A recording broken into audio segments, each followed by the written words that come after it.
How to set up Roku Streaming Stick 4K. So if you want to set up your Roku Streaming Stick 4K, then make sure all the connections are secure and firmly attached. So here's the diagram, right? Use the diagram below as a guide to help connect your Roku Streaming Stick 4K. Make sure all the connections are secure and firmly attached. To get started, connect your Roku Streaming Stick 4K to an available HDMI port on your TV. If you plan to stream movies and TV shows in 4K or HDR, remember to select an HDMI 2.0 port that supports HDCP 2.2.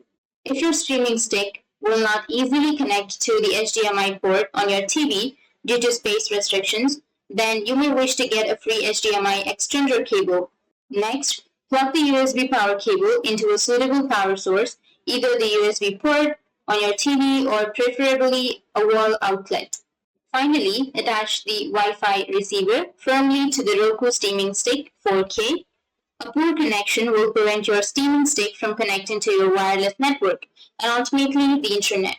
If you recently moved your streaming stick from another HDMI input or another TV altogether, make sure to check that all connections are secure before use.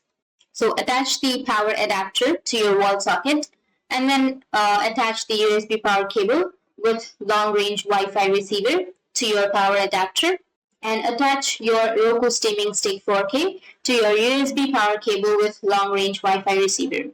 So once you've attached, you'll be ready to use your Roku Streaming Stick. So that's it, and if you have any questions, feel free to comment below. Thanks for watching.